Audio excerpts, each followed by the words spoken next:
കർത്താവിൽ പ്രിയമുള്ളവരെ, നിങ്ങൾക്കേവർക്കും വീണ്ടും ക്രിസ്തുയേശുവിൽ എൻ്റെ സ്നേഹവന്ദനങ്ങൾ. ശരീരത്തിൽ നല്ല ക്ഷേമം ഇല്ലാതിരിക്കുകയാണ്. അതുകൊണ്ട് ഇപ്പോൾ ഒരു പക്ഷെങ്കിൽ പറയുന്ന വാക്കുകൾ അത്ര വ്യക്തതയില്ലാതെ തോന്നിയാൽ സദയം ക്ഷമിക്കണം എന്ന് ഓർപ്പിക്കുന്നു. 61 സങ്കീർത്തനത്തിൽ ദൈവത്തിൻ്റെ ദാസനാകുന്ന ദാവീദ് പ്രാർത്ഥിക്കുന്ന ഒരു പ്രാർത്ഥനയാണ് ഇന്ന് ചുരുങ്ങിയ വാക്കുകളിൽ ഞാൻ ഓർപ്പിക്കുവാൻ ആഗ്രഹിക്കുന്നു. അതിൻ്റെ ആദ്യത്തെ 2 വാക്യങ്ങളിൽ ഇങ്ങനെ ദാവീദ് പറയുന്നു: ദൈവമേ, എൻ്റെ നിലവിളി കേൾക്കണമേ, എൻ്റെ പ്രാർത്ഥന ശ്രദ്ധിക്കണമേ. എൻ്റെ ഹൃദയം ക്ഷീണിക്കുമ്പോൾ ഞാൻ ഭൂമിയുടെ അറ്റത്തു നിന്ന് നിന്നെ വിളിച്ചപേക്ഷിക്കും. എനിക്ക് അത്യുന്നതമായ പാറയെങ്കിലേക്ക് എന്നെ നടത്തണമേ. നീ എനിക്കൊരു സങ്കേതവും ശത്രുവിൻ്റെ നേരെ ഉറപ്പുള്ള ഗോപുരവും അയക്കുന്നുവല്ലോ. ഞാൻ നിന്റെ കൂടാരത്തിൽ എന്നേക്കും വസിക്കും. നിന്റെ ചിറകിൻ മറവിൽ ഞാൻ ശരണം പ്രാപിക്കും. മനോഹരമായ ഒരു പ്രാർത്ഥന ദാവീദ് പ്രാർത്ഥിക്കുന്ന സങ്കീർത്തനമാണ് ഈ 61 സങ്കീർത്തനം. അപ്പന്റെ സമാധാനം എന്ന് അർത്ഥമുള്ള തൻ്റെ മൂത്ത മകൻ അബ്ശാലോം 50 അകമ്പടികളെ കൂലി കൊടുത്ത് തൻ്റെ പിന്നാലെ നടക്കുവാനായി സമ്പാദിച്ച ശേഷം ഒരു സുപ്രഭാതത്തിൽ ദാവീദിനും അവൻ്റെ സിംഹാസനം എതിരെ മത്സരിയായി പുറപ്പെട്ട സമയത്ത് ദാവീദ് യെരൂശലേമിൽ നിന്ന് തൻ്റെ പ്രാണരക്ഷാർത്ഥം ഓടിപ്പോണ്ടായി വന്നു. ഈ അനുഭവത്തിൻ്റെ പശ്ചാത്തലത്തിൽ ദാവീദ് എഴുതിയ ഒരു സങ്കടത്തിൻ്റെ സങ്കീർത്തനം, അല്ലെങ്കിൽ ഒരു വേദനയുടെ സങ്കീർത്തനമാണ് ഈ 61 സങ്കീർത്തനം. അവിടെ അദ്ദേഹം പ്രാർത്ഥിക്കുന്നത്, ഭൂമിയുടെ അറ്റത്തു നിന്ന് ഞാൻ നിലവിളിക്കുന്നു, എനിക്ക് അത്യുന്നതമായ പാറയെങ്കിലേക്ക് എന്നെ നടത്തണമേ എന്നാണ്. ഈ സങ്കീർത്തനം ഞാൻ വായിക്കുകയും ധ്യാനിക്കുകയും ചെയ്തപ്പോൾ എൻ്റെ ഹൃദയത്തിൽ ദൈവത്തിൻ്റെ ആത്മാവ് തന്ന 3 പ്രധാനപ്പെട്ട പ്രകാശനങ്ങൾ നിങ്ങളോടൊത്ത് പങ്കിടുവാനാണ് ഈ സമയത്ത് ഞാൻ ആഗ്രഹിക്കുന്നത്. 1, ദാവീദ് ദൈവത്തിൻ്റെ സഹായവും ദൈവത്തിൻ്റെ ബലവും ലഭിക്കുന്നതിനായി ദൈവത്തോട് അപേക്ഷിക്കുന്നു. 2, ദാവീദ് ദൈവത്തിൽ ശരണപ്പെടുന്നു, അല്ലെങ്കിൽ യഹോവയിൽ അധിവസിക്കുന്നു. 3, ദാവീദ് ദൈവത്തിൽ സന്തോഷിക്കുന്നു. ഈ 3 അനുഭവങ്ങൾ തൻ്റെ സ്വന്തം മകൻ തനിക്കെതിരെ മുറവിളി കൂട്ടിയ സമയത്ത് ആ പശ്ചാത്തലത്തിൽ ദാവീദ് എഴുതിയ ഈ സങ്കീർത്തനമാണ്. ആദ്യമായി താൻ ദൈവത്തോട് അപേക്ഷിക്കുകയാണ്. എന്താണ് അപേക്ഷിക്കുന്നത്? ഈ സങ്കീർത്തനം അതേ എഴുതുന്ന സമയത്ത് ഒരു ഗുഹയിൽ, അതുല്ലാം ഗുഹയിൽ എന്ന് വിശ്വസിക്കപ്പെടുന്നു, ആ ഗുഹയിലായിരുന്നു ദാവീദ്. അവിടെ ശരണത്തിനായി താന് ഓടിപ്പോയി ഒളിച്ച് ഇരിക്കുകയാണ്. അതൊരു മരുഭൂമിയാണ്. അതെവിടെയാണെന്ന് കൃത്യമായിട്ട് നമുക്ക് അറിയാൻ സാധിക്കുന്നില്ല. അപ്പോഴും അവൻ പറയുകയാണ്, ദൈവമാണ് എൻ്റെ പാറ. നോക്കിയാൽ വളരെ വ്യക്തമായിട്ട് അവിടെ പറഞ്ഞിട്ടുണ്ട്, നീ എനിക്ക് ഒരു സങ്കേതവും ശത്രുവിന് നേരെ ഉറപ്പുള്ള ഗോപുരവും ആയിരിക്കുന്നുവല്ലോ. എനിക്ക് അത്യുന്നതമായ പാറയെങ്കിലേക്ക് എന്നെ നടത്തണമേ. പ്രാണരക്ഷാർത്ഥം ഒരു ഗുഹയിലേക്ക് ഓടി മരുഭൂമിയിലെ ആ ഏകാന്തതയിൽ താൻ ഒളിച്ചിരിക്കുകയാണെങ്കിലും തൻ്റെ നിവാസം, അവൻ്റെ പാർപ്പിടം എന്ന് പറയുന്നത് ശാശ്വത പാറയായ ദൈവത്തിൽ, യഹോവയിലാണെന്ന് ദാവീദ് ധൈര്യപ്പെടുകയാണ്. ആ പാറ അവൻ ഉറപ്പുള്ളൊരു കോട്ടയാകുന്നു. ഒരു ഗുഹയിൽ, പാറകളാൽ ചുറ്റപ്പെട്ട ഗുഹയിലായിരിക്കുമ്പോൾ പാറ അവന് മറവിടമായിരിക്കുന്നു എന്ന് പറയുന്നതിനേക്കാൾ ശ്രേഷ്ഠമാണ് ദൈവം അവന് മറവിടമായിരിക്കുന്നു. അവന് അയക്കുന്നത് ഉറപ്പുള്ള പാറയായ കോട്ട, അല്ലെങ്കിൽ ദൈവത്തിലാകുന്നു എന്ന് പറയുന്നത്. വാസ്തവത്തിൽ നമ്മുടെ വീടുകളിൽ നിന്ന്, അല്ലെങ്കിൽ നമ്മുടെ ഭവനാന്തരീക്ഷത്തിൽ നിന്ന് ദൂരവേ നമ്മളായിരിക്കുമ്പോൾ നാം കർത്താവിൻ്റെ സന്നിധിയിൽ, വിശേഷാൽ ക്രിസ്തുവാകുന്ന പാറയിൽ നമ്മുടെ ജീവിതത്തെ മറച്ചിരിക്കുന്നു എന്നുള്ള അവബോധം, ചിന്ത നമ്മുടെ ഹൃദയങ്ങളെ ഭരിക്കുന്നെങ്കിൽ അത് നമുക്ക് ഏറ്റവും വലിയ ആശ്വാസമാണ്. ദാവീദ് മകനെ ഭയന്നാണ് ഇപ്പോൾ പോയി ഈ അദുല്ല ഗുഹയിൽ ഒളിച്ചിരിക്കുന്നത്. ആ അദുല്ല ഗുഹ പാറക്കെട്ടുകൾ നിറഞ്ഞതാണ്.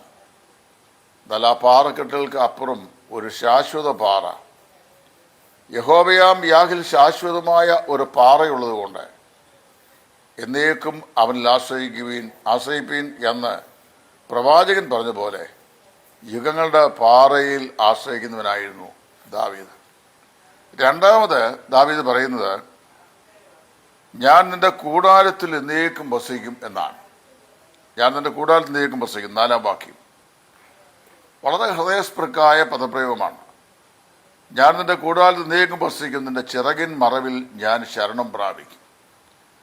ദാവീദ് യുഗങ്ങളുടെ പാറയായ യഹോവയിൽ ശരണപ്പെടുന്ന ആ സമയത്ത് തന്നെ പറയുകയാണ്, ഞാൻ നിന്റെ കൂടാരത്തിൽ എന്നേക്കും വസിക്കും, ഞാൻ നിന്റെ ചിറകിൻ നിഴലിൽ ശരണം പ്രാപിക്കും. ദൈവത്തിന്റെ ചിറകിൻ നിഴലിൽ ശരണം പ്രാപിക്കും. ഇത് വാസ്തവത്തിൽ അതിപരിശുദ്ധ സ്ഥലത്തേക്ക് നമ്മെ കൂട്ടിക്കൊണ്ടു പോവുകയാണ്.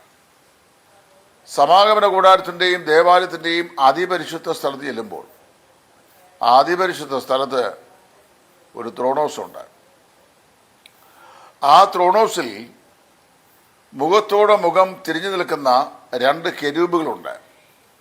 ആ കെരൂബുകളുടെ ചിറക് ഒരു അറ്റത്തുനിന്ന് ദേവാലയത്തിന്റെ ഭിത്തി വരെയും മറ്റേ അറ്റത്തുനിന്ന് ദേവാലയത്തിന്റെ മറ്റേ ഭിത്തി വരെയും ഇങ്ങനെ വിരിഞ്ഞ് നിൽക്കുകയാണ്.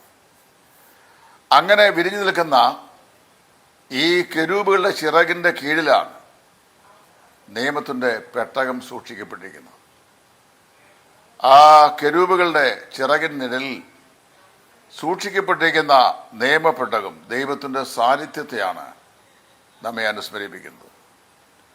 അവിടെ ആയിരിക്കുമ്പോൾ അവിടെ ദാവീദ് ഇവിടെ പറയുകയാണ്, ഇപ്പോൾ താൻ അയക്കുന്ന മരുഭൂമിയിലാണ്, അതുല്ല ഗുഹയിലാണ്. ഇങ്ങനെ അയക്കുന്ന സമയത്ത് താന് ദൈവത്തിന്റെ ആലയത്തിൽ അല്ലെങ്കിൽ ദൈവത്തിന്റെ ചിറകിൻ നിഴലിൽ താൻ ശരണപ്പെട്ടിരിക്കുന്നു എന്നെങ്ങനെ പറയാൻ സാധിക്കും? ദൈവത്തിന്റെ ആലയത്തിലെ കെരൂബുകളുടെ ചിറകിൻ കീഴിൽ നിഴലിൽ ദൈവത്തിന്റെ നിയമപ്പെട്ടകം സുരക്ഷിതമായി സൂക്ഷിക്കപ്പെടുന്ന പോലെ ജീവിതത്തിന്റെ സങ്കടങ്ങളിലും ആർക്കും ആശ്വസിപ്പിക്കാൻ കഴിയാത്ത ഹൃദയത്തിന്റെ നൊമ്പരങ്ങളിലും വേദനകളിലും പ്രതിസന്ധികളിലും നമുക്ക് ആശ്വാസമായിരിക്കുവാൻ ശാശ്വത ചിറക് വിരിച്ച് നമ്മെ സൂക്ഷിക്കുന്ന ഒരു നല്ല ദൈവം നമുക്കുണ്ട്. ദാവീദ് ആ ദൈവത്തിന്റെ നിഴലിൽ ശരണപ്പെടുകയും അവന്റെ ചിറകിൻ കീഴിൽ അഭയം പ്രാപിക്കുകയും ചെയ്തു. ദാവീദ് വാസ്തവത്തില് ഇങ്ങനെ സ്വന്തം കൊട്ടാരം വിട്ട് ദൂരവേ ഓടിപ്പോയിരിക്കുന്ന ഈ സമയത്ത് ദാവീദിന് എങ്ങനെ ഇങ്ങനെ പറയാൻ സാധിക്കും, ഞാൻ നിന്റെ ചിറകിന്റെ നിഴലിൽ ശരണം പ്രാപിക്കുന്നു എന്നും ഞാൻ നിന്റെ കൂടാരത്തിൽ വസിക്കുന്നു എന്നും എങ്ങനെ പറയാൻ സാധിക്കും? ഒറ്റ വാക്കിലൊരു ഉത്തരം പറയാം. ദാവീദ് പറയുന്ന ആശയം ഇതാണ്, ദൈവം എല്ലായ്പ്പോഴും എന്നോടുകൂടെ ഉണ്ട്. As long as I abide in him എന്ന് പറഞ്ഞാൽ ഞാൻ ദൈവത്തിൽ അധിവസിക്കുന്നിടത്തോളം കാലം ദൈവം എല്ലായ്പ്പോഴും എന്നോടുകൂടെ ഉണ്ട്. ഇതൊരു ദൈവവേദനെ സംബന്ധിച്ച് വളരെ ആശ്വാസവും ധൈര്യവും തരുന്ന ഒരു അനുഭവമാണ്. നാം ദൈവത്തിലാണ് അധിവസിക്കുന്നതെങ്കിൽ, നമ്മുടെ ആശ കർത്താവായ യേശു ക്രിസ്തുവിലാണെങ്കിൽ, നമ്മുടെ ആശ്രയം യുഗങ്ങളുടെ പാറയായ ദൈവത്തിലാണെങ്കിൽ ദൈവം എല്ലായ്പ്പോഴും നമ്മളോടെ ഉണ്ട്. നമുക്കിങ്ങനെ ആശ്വസിക്കാൻ കഴിയും, I abide in the tabernacle of God, ഞാൻ ദൈവത്തിൻ്റെ കൂടാരത്തിൽ ആയിരിക്കുന്നു എന്ന് പറയാൻ നമുക്ക് സാധിക്കും. വാസ്തവത്തിൽ ആ ദാവീദിന്റെ സംരക്ഷണത്തിന് വേണ്ടി ദാവീദ് ഇവിടെ മറ്റൊരു മാർഗവും സ്വീകരിച്ചില്ല. അവൻ പറയുകയാണ്, ഞാൻ നിന്റെ ചിറകിൻ നിഴലിൽ ശരണം പ്രാപിക്കുന്നു. എൻ്റെ പ്രിയപ്പെട്ടവരെ, ഞാൻ ഓർപ്പിക്കട്ടെ, ഒരു ദൈവപൈതലിന്റെ ജീവിതത്തിൽ അവൻ അഭിമുഖീകരിക്കേണ്ടി വരുന്ന ഏത് പ്രതിസന്ധിയുടെയും മനോവേദനയുടെയും സങ്കടത്തിൻ്റെയും ഒറ്റപ്പെടലിൻ്റെയും ഒരുപക്ഷെങ്കിൽ എല്ലായിടത്തുനിന്നും ഓടി മറഞ്ഞ് അതുല്ലാം ഗുഹയിലോ സീൻ മരുഭൂമിയിലോ അല്ലെങ്കിൽ ഏകാന്തതയിലോ കാട്ടിലോ ഒക്കെ ആയിരിക്കുന്ന അനുഭവത്തിൽ കൂടി കടന്നു പോകുന്ന സാഹചര്യം ആയിരുന്നാലും നാം ദൈവത്തിലാണ് വസിക്കുന്നതെങ്കിൽ അവിടുത്തെ ചിറകിൻ നിഴൽ നമുക്കെന്നും ഒരു ശരണമാണ്.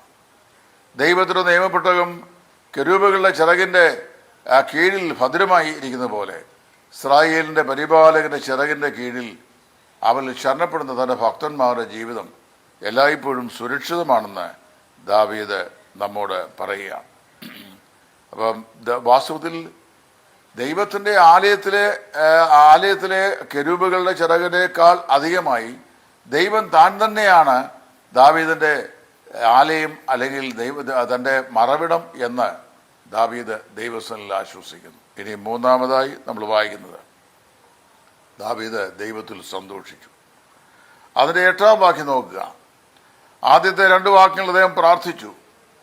എൻ്റെ ഹൃദയം ക്ഷീണിക്കുമ്പോൾ ഞാൻ ഭൂമിയുടെ അറ്റത്തുനിന്ന് നിന്നെ വിളിച്ചപേക്ഷിക്കും. എനിക്ക് അത്യുന്നതമായ പാറയെങ്കിലേക്ക് എന്നെ നടത്തണമേ. എനിക്കൊരു സങ്കേതവും ശത്രുവിന് നേരെ ഉറപ്പുള്ള ഗോപുരവും നീ ആയിരിക്കുന്നുവല്ലോ എന്ന് പറഞ്ഞു. അതേസമയത്ത് അവന് ദൈവത്തിൽ അധിവസിച്ചതുകൊണ്ട് ദൈവത്തിൻ്റെ ചിറകിൻ നിഴലിന് കീഴിൽ താൻ സുരക്ഷിതനാണ് എന്നുള്ള സുരക്ഷിത ബോധം അവനുണ്ടായി. 8-ാം വാക്യത്തിൽ വരുമ്പോൾ അവൻ പറയുകയാണ്, അങ്ങനെ ഞാൻ തിരുനാമത്തെ എന്നേക്കും കീർത്തിക്കുകയും എൻ്റെ നേർച്ചകളെ നാൾതോറും കഴിക്കുകയും ചെയ്യും. David was rejoicing. 3 അതിപ്രധാന ചിന്തകളാണ് പറഞ്ഞത്. ഒന്ന്, David was asking for God to help and strength. തൻ്റെ ജീവിതത്തിന് അനിവാര്യമായിരുന്ന സഹായവും ബലവും ദൈവത്തിൽ നിന്ന് പ്രാപിക്കുന്നതിന് അവൻ ദൈവത്തോട് പ്രാർത്ഥിച്ചു. 2, he was abiding in the everlasting rock. യുഗങ്ങളുടെ പാറയിൽ അവനെ അധിവസിക്കുകയായിരുന്നു. Now he is rejoicing in the lord. അവൻ എന്ത് ചെയ്യാണ്? ദൈവത്തിൽ ആനന്ദിക്കുകയാണ്. So I will sing praise to your name for ever that I may daily perform my vows. വാസ്തവത്തിൽ നാം നമ്മുടെ ജീവിതത്തിൻ്റെ സങ്കടങ്ങളെയും ആവശ്യങ്ങളെയും കർത്താവിൻ്റെ സന്നിധിയിലേക്ക് പ്രാർത്ഥനയാൽ കൊണ്ടുവന്ന് അവൻ്റെ സന്നിധിയിൽ സമർപ്പിക്കുകയും അവനിൽ ആശ്രയിക്കുകയും ചെയ്യുമ്പോൾ നിശ്ചയമായും നമുക്ക് അവനിൽ സന്തോഷിക്കുവാൻ സാധിക്കും. നിശ്ചയമായും അവനിൽ നമുക്ക് സന്തോഷിക്കുവാൻ സാധിക്കും, ആനന്ദിക്കാൻ സാധിക്കും. 5-ാം വാക്യം നോക്കിയാട്ടെ. ദൈവമേ, നീ എൻ്റെ നേർച്ചകളെ കേട്ട് നിന്റെ നാമത്തെ ഭയപ്പെടുന്നവരുടെ അവകാശം എനിക്ക് തന്നിരിക്കുന്നു. ദൈവമേ, നീ എൻ്റെ നേർച്ചകളെ കേട്ട് നിന്നെ ഭയപ്പെടുന്നവരുടെ അവകാശം നീ എനിക്ക് തന്നിരിക്കുന്നു എന്ന് പറഞ്ഞു കഴിഞ്ഞാൽ ദാവീദ് ദൈവസന്നിധിയിൽ ചോദിച്ചതിനെ ദൈവം അവന് നൽകി എന്നാണ് അതിൻ്റെ അർത്ഥം. മറ്റൊരു വാക്കിൽ പറഞ്ഞു കഴിഞ്ഞാൽ ദാവീദിൻ്റെ പ്രാർത്ഥനയെ ദൈവം കേട്ടു എന്നാണ് അതിൻ്റെ അർത്ഥം. പ്രിയപ്പെട്ടവരെ, ഞാൻ ചോദിക്കട്ടെ, ദാവീദിൻ്റെ ഈ സങ്കീർത്തനത്തിൽ കൂടെ നാം കടന്നു പോകുമ്പോൾ വാസ്തവത്തിൽ ദൈവം എനിക്കും നിങ്ങൾക്കും ആരാണ് നമ്മുടെ ജീവിതത്തിൽ നിന്ന് സ്വയം ചോദിക്കണം. നമ്മുടെ ദൈവം നമ്മുടെ ജീവിതത്തിൻ്റെ സമ്പൂർണമായ സുരക്ഷിതത്വം നൽകുന്ന ഉറപ്പുള്ള നമ്മുടെ ജീവിതത്തിൻ്റെ പാറയാണ്. അവിടുന്ന് നമ്മുടെ സങ്കേതമാണോ? അവിടുന്ന് നമ്മുടെ കോട്ടയാണോ? അവിടുന്ന് നമ്മുടെ തിരുനിവാസമാണോ? നമുക്ക് മറയുവാൻ നമ്മുടെ തിരുനിവാസമാണോ?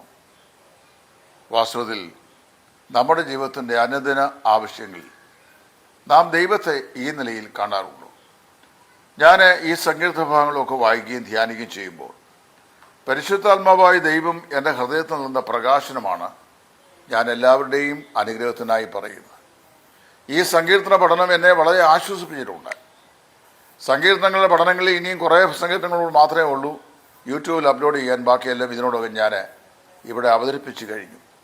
ഈ പഠനത്തിൽ തൻ്റെ ജീവിതത്തിൻ്റെ സങ്കടവേള ഈ ദാവീദ് അനുഭവിക്കുന്ന ഈ രംഗമൊന്ന് മനസ്സിലാക്കണം.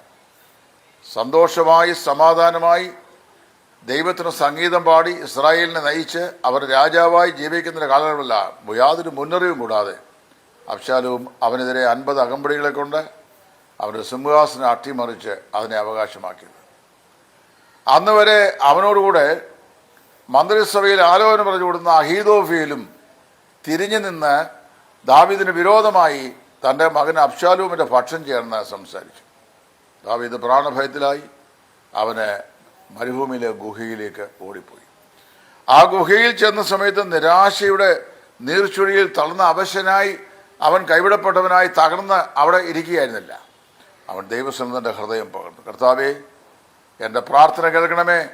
നീ എനിക്ക് ഉറപ്പുള്ള കോട്ടയായി, എനിക്ക് ഒളിച്ചിരിക്കുവാൻ എൻ്റെ ശാശ്വത പാറയായി അവിടുന്ന് വർദ്ധിക്കണമേ എന്ന് പ്രാർത്ഥിച്ചു.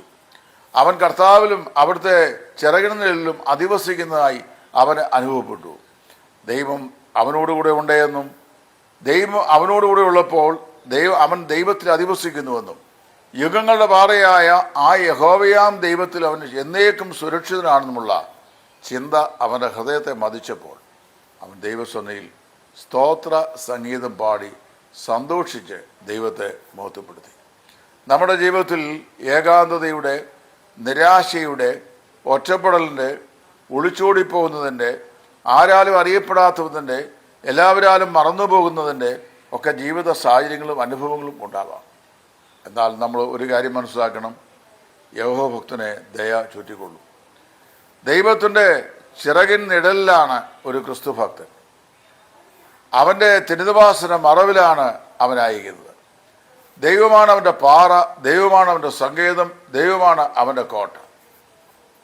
അതുകൊണ്ട് തന്നെയാണ് പൗലൂസും ഒരിക്കൽ തിമോത്തിയോസിൽ ഇങ്ങനെ പറഞ്ഞു, ഞാൻ ആരെ വിശ്വസിക്കുന്നു എന്ന് ഞാൻ അറിയുന്നു. പ്രിയപ്പെട്ട ദൈവവേദലേ, നാം ആശ്രയിക്കുന്ന ആരെയാണ്, നാം വിശ്വസിക്കുന്ന ആരെയാണ് എന്നുള്ള അവബോധം ഈ മരുഭൂയാത്രയിൽ സധൈര്യം മുൻപോട്ട് പോകുവാൻ ജീവിതത്തിൻ്റെ പ്രതിസന്ധികളിൽ എനിക്ക് നിങ്ങൾക്കും കൃപ പകരട്ടെ എന്ന് പ്രാർത്ഥിച്ചുകൊണ്ട് ഈ ചെറിയ പഠനം ഇവിടെ നിർത്തുന്നു.